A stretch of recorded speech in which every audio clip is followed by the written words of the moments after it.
Hello everyone, thanks for joining us once again on JumpCut Play for the first solo video of 2022. 2022 is a bit of a weird year because it's the year of the backlog, the year that all of the games from 2021 are releasing alongside the 2022 games. Of course, we're going to face more delays and all that. It's going to be a bit manic, but something more important is actually happening this year that might be happening right under our noses.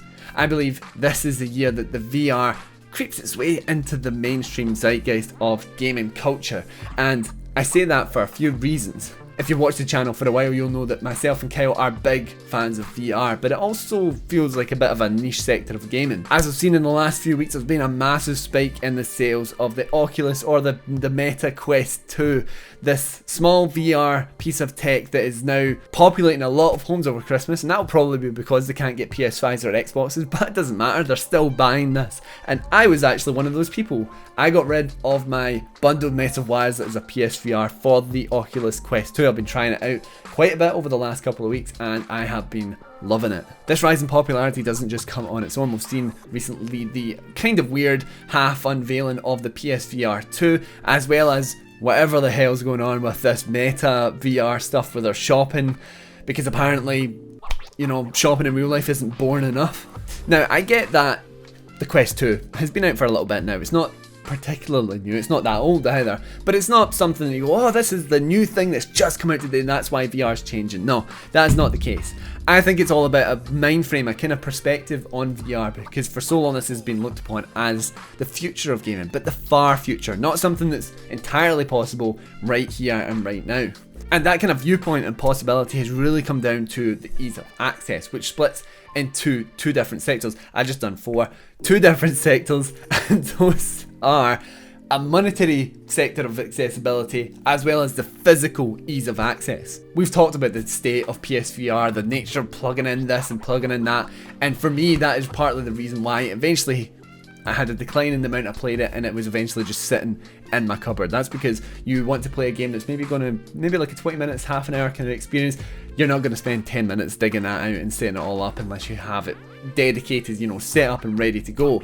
That's what makes the Quest 2 so special, because this thing is completely wireless. This is all it is. You put it in your head, you put it on the button, and that's you're ready to go. You're ready to play in VR. That makes a massive difference, not just from, you know, how quickly you can set it up, but you can play it in any room in the house. You can take it over to your mum's house. You can do whatever you want. You can show off your relatives. All of these things that weren't possible before with the PSVR, or at least were a complete nightmare to do with the PSVR, you can now do without a sensor, without anything. And what's even more amazing about it is that it looks better, it tracks better, and it's a more comfortable experience.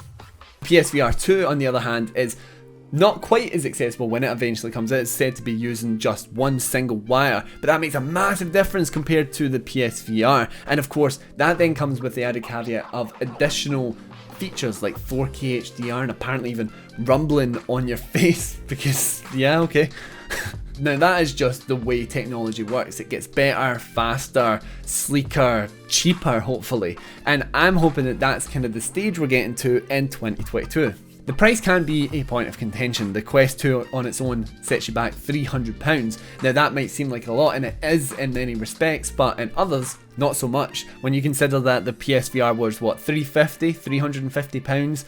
To buy this VR that also needed a £300 machine to run it in the PS4 or the PS5 if you've got one of those now. This, on the other hand, is £300, and that is the sole charge outside of the games you're buying yourself. That means that this is just a solo investment. There's nothing more. There's no hidden charges beyond this. Pick this up for £300 and you will be able to play in VR. That is something that the PSVR in particular could be facing issues with, considering that people still can't get PS5s and they are expensive on your own. If it's a similar price, you're going to be talking £700 at least just to play in VR. Now that's a hefty number. That's why this, I think, is going to be a lot more appealing. However, Sony does have this one trick up its sleeve that so far hasn't been hugely capitalised on, and that is the use of major IP in VR. With the unveiling of the PSVR 2, we also got the announcement of Horizon Call to the Mountains, or Call of the Mountains. Now this is obviously a big announcement. A lot of Horizon fans are going to be buzzing to get their hands on this, especially with Horizon Forbidden West just round the corner. Now I can't remember what video it was, but Kyle did mention at some point, he was speculating that Resident Evil 8 will launch in VR alongside the PSVR2. Now this is where I think it is utterly paramount to the success of VR that we push for more established IP. As much as I utterly adore these games, we need to move past the point that VR is the home to games like Beat Saber and Superhot VR.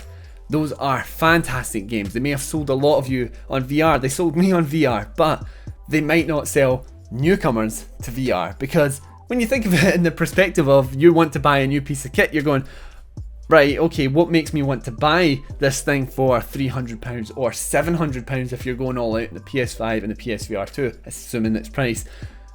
You're not going to go, oh yeah, I'm going to buy this because of a 5, 6, 7, 8-year-old game. That's not how it works. That's not what people are going to do.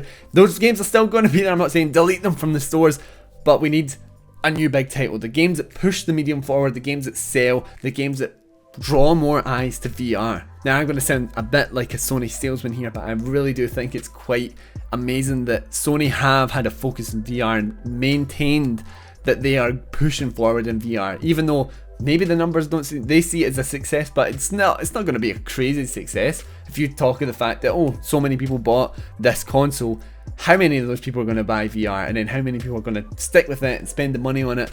So it's an expensive experiment in many ways, and I'm glad that they're pushing for it, because without it we may not have, we might be stuck in playing games like Rec Room or VR chat, and those are going to be the only new experiences that we can take with VR. But I do believe that as we push forward in terms of accessibility, in terms of the titles that we have, then 2022 really could be the year of VR. Let me know what you think. Comment down below. What do you think about the whole Beat Saber Superhot conundrum? Do you think they should keep selling it forever, or do we need a replacement, a new era of Beat Saber and Superhot? What are those new titles? Thank you as always for watching the video. Remember to leave a like and subscribe to the channel, please. We are over 200 subscribers at this point. We want that number to keep climbing. So thank you everyone, and we'll see you next time. Bye.